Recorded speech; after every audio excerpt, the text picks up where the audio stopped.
जय गुरुदेव, जय माँ गायत्री। तो आज हम जानेंगे नशा के बारे में। नशा एक ऐसी चीज़ है जिसकी वजह से हमारा पूरा जीवन बर्बाद हो जाता है और हम कहीं के नहीं होते हैं। तो दोस्तों, नशा एक ऐसी चीज़ है, नशा की आदत पड़ने में तो बहुत कम समय लगता है किसी को भी, परंतु इसके बाद व्यक्ति इस कुचक्र में फंस जाता है और निकल ही नहीं पाता है। समझाने के बाद व्यक्ति छोड़ तो देता है, पर शीघ्र ही पुनः उसी गिरफ्त में आ जाता है। यदि धूम्रपान करने वाला स्वयं दृढ़ विश्वास एवं प्रबल इच्छा शक्ति का निर्माण कर ले तो ही वह इससे मुक्त हो सकता है। शराब, धूम्रपान, बीड़ी, सिगरेट, गांजा, गुटखा, तंबाकू के नशे स्वास्थ्य के लिए हानिकारक है, जो स्वयं का, परिवार का, भावी पीढ़ी का विनाश करते हैं। नशे के सेवन करने से स्वयं तो बदनाम होते ही हैं, साथ ही उनका परिवार भी बदनाम होता है। नशे की आदत उनके अपराधों की, नकारात्मक विचारों की, गलत वाणी की, दुर्व्यवहारों तथा अनेक प्रकार की घातक बीमारियों की जननी है। जीवन में नशे की शुरुआत शौकीन के चक्कर आदत में बदलती है, अंत में मृत्यु पर जाकर समाप्त होती है। संसार के असंख्य जीवों में सर्वश्रेष्ठ मनुष्य का जीवन है, लेकिन लोग जीवन का सदुपयोग न कर दुरुपयोग करते हैं। वर्तमान समय में फैशन से प्रभावित होकर चंद समय के आनंद के लिए नशे की आदी होकर अपनी कीमती जीवन एवं धन संपदा की बर्बादी करते हैं। किसी भी प्रकार का नशा स्वास्थ्य की दृष्टि से हानिकारक ही होता है। तंबाकू का बेहद नशीला पदार्थ निकोटीन हृदय और फेफड़े को नुकसान पहुंचाता है, जिसमें व्यक्ति की आयु निरंतर घटती जाती है। किसी भी रूप में नशा करने वाले व्यक्ति का जीवन 20 से 25 वर्ष कम हो जाता है। वैज्ञानिकों द्वारा की गई शोध के अनुसार धूम्रपान करने वाले 50% व्यक्ति आयु से ही वृद्धि दिखाई लगने लगते हैं। 30% अपनी कार्यशैली और प्रभावित करने वाले 20% अकाल मृत्यु की भेंट चढ़ जाते हैं। नशा करने से सांस और हृदय संबंधी रोग से ग्रस्त व्यक्ति निरंतर अपनी शारीरिक क्षमताएं खोते जाते हैं। नशे से फेफड़ों का कैंसर होने का खतरा बन जाता है। नशे की आदत व्यक्तियों की स्मरणिक और कार्य करने की शक्ति सब नशे की भेंट चढ़ जाते हैं। साथ ही उनका पारिवारिक जीवन भी प्रभावित होता है। ऐसा कह सकते हैं कि इससे तो केवल नुकसान ही नुकसान है। निकोटीन तंबाकू से मिलने वाला सबसे बड़ा नशीला पदार्थ है, जिसका प्रयोग विश्व में सबसे अधिक मात्रा में भारत द्वारा किया जाता है।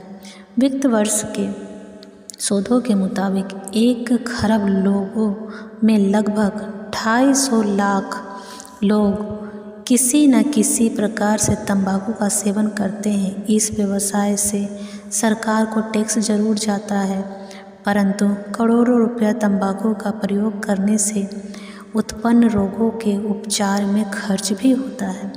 फेफड़ों के रोगी अथवा हृदयघात की संभावना वाले व्यक्ति को यदि धूम्रपान करने से किसी भी प्रकार रोका जा सके तो अगले कुछ ही घंटों में उनकी स्थिति सामान्य हो सकती है। तंबाकू में तो निकोटीन नामक नशीला पदार्थ होता है।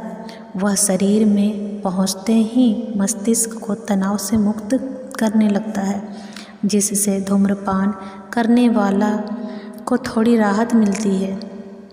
इससे वह कुछ पलों के लिए खुश तो होता है, अनुभव करने लगता है, इसीलिए उसे पुनः धूम्रपान करने की इच्छा होती है और धीरे धीरे वह उसका आदी हो जाता है। नशे के सेवन को बढ़ाने में कुछ हद तक हमारा समाज तो कुछ हद तक सरकार जिम्मेदार है।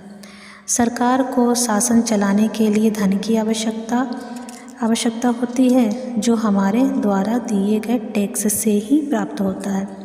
सबसे अधिक मात्रा में टैक्स नशा संबंधी सामग्रियों से प्राप्त होता है, अतः सरकार एक और नशे की रोकथाम संबंधी विज्ञापन कराती है और दूसरी ओर टैक्स लेती है। इसी कारण समाज जनता अपना जीवन बर्बाद कर रही है। ज़रूरी है कि हम अच्छे इंसान बने, अपना जीवन और समय व्यर्थ में ना गंवाएं, नशे के गुलाम ना बने, किसी भी आदत में ना पड़े, अच्छा करें, अच्छा सोचें। हाल ही में किए गए सर्वेक्षण में यह बात सामने आई है कि किशोरावस्था लड़कों में स्कैम की आदत विकराल रूप से ले रही है। स्कैम, स्मैक तथा अन्य नशीले पदार्थों को पाने के लिए वे गलत काम करते हैं और आपराधिक गतिविधियों जैसे चोरी, लूट आदि का सहारा लेते हैं। अपनी नशे की हवस को पूरा करने के लिए वे गलत आदतों में पड़ जाते हैं। प्रमुख बात यह है कि बच्चे खेल खेल में बिना जाने समझे इस आदत के शिकार हो रहे हैं। यदि एक बच्चा इस नशे की गिरफ्त में आता है तो वह अपने दोस्तों को शौकिया तौर पर स्मैक प्रदान करता है और वे भी नशे के गुलाम हो जाते हैं। 80 के दशक में विश्व के सबसे अधिक 30% अफीम अफ़गानिस्तान में पैदा होती थी। उसका प्रतिशत बढ़कर अब 3 गुना हो गया है, क्योंकि इस व्यापार में लागत कम और कमाई अधिक है। सन 2007 में किए गए सर्वेक्षण से पता चलता है कि वार्मा के हेलमंद नामक क्षेत्र में हजारों हेक्टेयर भूमि पर अफीम की खेती की जाती है।